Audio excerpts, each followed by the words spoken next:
इसी से विवेक प्राप्त होता है आपको, जो ज्ञान होता है, आत्मीय ज्ञान होता है। सुख दुख से आप थोड़े दूर हो जाते हो। और ये जो सत्संग है, ये राम जी की कृपा के बिना आप पा नहीं सकते हो। अगर राम जी ने दीदी को प्रेरणा ना दी होती तो भागवत ना होती, ना व्यवस्था होती, ना आज हम सब यहाँ मिलते और ना मुझे ये बोलने के लिए अवसर मिलता। तो ये सारी एक व्यवस्था है जो राम जी का संचालन है और हम उस संचालन का हिस्सा है। प्रथम तो मैं व्यासपीठ पर विराजमान हमारी पूज्य दीदी आदरणीय सुधा दीदी को वंदन करूंगा। और ये मेरा सौभाग्य है कि मुझे मेरे आराध्य और मेरे हृदय में हमेशा विराजमान ऐसे भगवान श्री द्वारकाधीश, जिनकी कृष्ण लीला है, उसका वर्णन करने का अवसर मिला है। आज मुझे इस सुंदर आयोजन में भगवान श्री कृष्ण की लीलाओं का वर्णन करने के लिए पूज्य दीदी द्वारा आदेश जो प्राप्त हुआ है, ये मेरा सौभाग्य है, जिनका वर्णन करते ही सप्त ऋषि नारद सारद ऋषि मुनि नहीं, ब्रह्मा और विष्णु भी थक जाते हैं। उनकी लीला वर्णन करने के लिए मुझ जैसे सूक्ष्म और छोटे व्यक्ति को आपने निवेदन किया है, इसके लिए मैं आभार करता हूँ। अभी दीदी बात कर रहे थे कि उद्धव जी आते हैं रथ लेकर के और श्री कृष्ण को विदा कराने के लिए मथुरा से ब्रिज की भूमि से दूर करने के लिए आग्रह करते हैं। और भगवान श्री कृष्ण भावुक होकर के उनकी आंखें जो है वो सजल हो जाती है, तो वे भावुक हो जाते हैं कि अब मैं मेरे ब्रिज से कैसे मिलूंगा, मैं इस माटी में कैसे रमूंगा, मैं कैसे राधा को मिलूंगा, मैं मैया बाबा के साथ कैसे डोलूंगा। थोड़ी थोड़ी ब्रिज बोल लेता हूँ मैं तो उसके लिए मैंने एक भाव सोचा था, कभी भूतकाल में मैंने लिखा था कि है होश जब तक जिंदगी में, दीदी है होश जब तक जिंदगी में जश्न होना चाहिए, खुशियां बन जाए राधिका, मन कृष्ण होना चाहिए। जय हो। खुशियां राधिका की तरह डोलेगी आपके आसपास अगर आपके मन में कृष्ण है। हृदय के गर्भ में कृष्ण को पालने से आपके जीवन में खुशियों का जन्म होता है। दीदी बोल रहे थे कि भगवान श्री कृष्ण ने मनुष्य अवतार लिया। मनुष्य अवतार लेना भगवान ने इसीलिए मनुष्य अवतार लिया कि हमारे जीवनों में से दुख को मिटा सके। संसार के अंदर ऐसे ऐसे असुर है जो अभी भी हमारे भीतर जीते हैं। हम पल में कुछ होते हैं, पल में कुछ होते हैं, अलग अलग भाव, अलग अलग प्रकार के मुखौटे हम जीते। मैं यहाँ पर आकर के आप सभी के बीच में शायद कई भागवत का ज्ञान दे रहा हूँ और फिर तब बाहर निकलते के साथ मेरा ज्ञान पर समाप्त हो जाता है। तो ये भी टाइप का हम एक प्रकार का जीवन जी रहे हैं और ये हमारी मजबूरी है, क्योंकि समाज हमारा इस प्रकार से बन गया है। लेकिन भगवान ने जब जन्म लिया, वो मनुष्य जीवन लेते हैं। प्रबल प्रेम के पाले पड़कर प्रभु को नियम बदलते देखा। प्रबल प्रेम के पाले पड़कर प्रभु को नियम बदलते देखा। अपना मान भले टल जावे, भक्त का मान न टलते देखा। अपना मान भले टल जावे, भक्त का मान न टलते देखा। जब अपने मित्र सुदामा का उन्होंने अपमान देखा, तुरंत दौड़ते हुए वो द्वारिकाधीश दौड़ करके जाकर के अपने मित्र को इतने बड़े समाज के बीच में गले से लगाते। तो वो भगवान है। हम सुदामा नहीं है तो क्या है, वो तो द्वारकाधीश है ना, वो तो हमारे बीच आएगा ना, हमसे मिलेगा ना।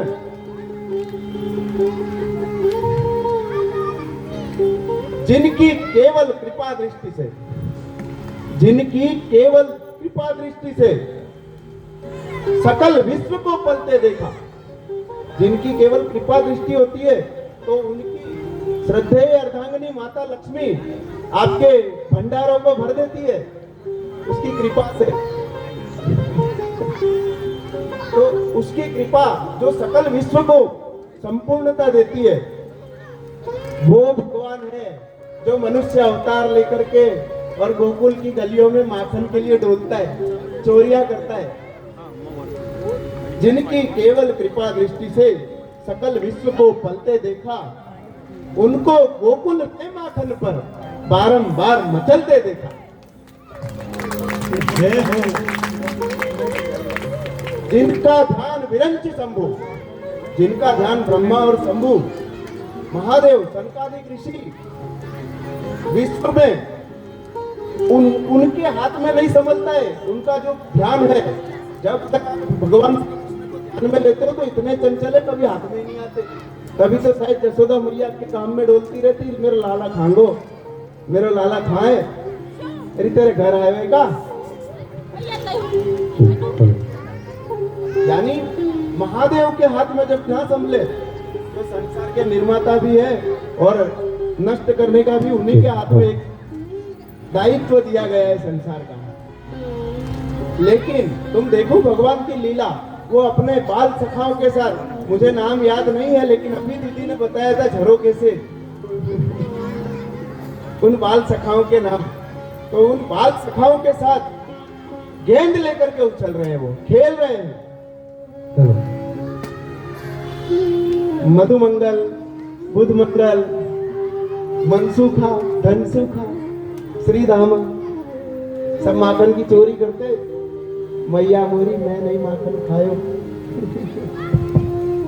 जिनके चरण कमल कमला के, जिनके चरण कमल कमला के, करतल से न निकलते देखा, जिनके चरण हमेशा माता लक्ष्मी जी के हाथों में रहे हैं, इतने कमल जैसे कोमल उनके चरण है जो लक्ष्मी जी के हाथों में ही हमेशा रहते हैं।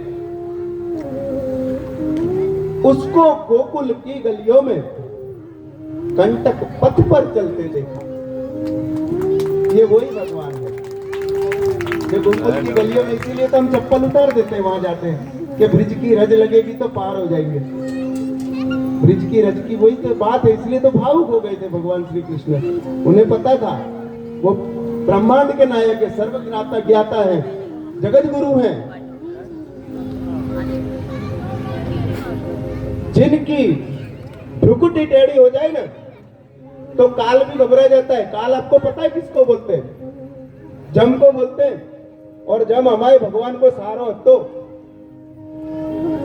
कालंदी जमुना जी, जम की बहन थी, और जमुना जी किसकी घर वाली थी?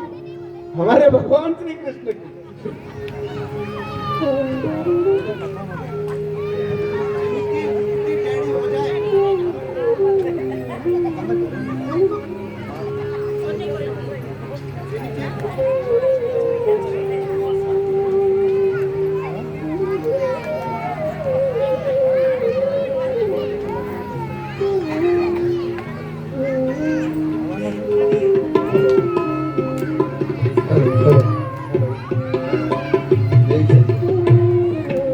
जिनकी भ्रुकुटी टेढ़ी हो जाए तो काल भी घबरा जाता है।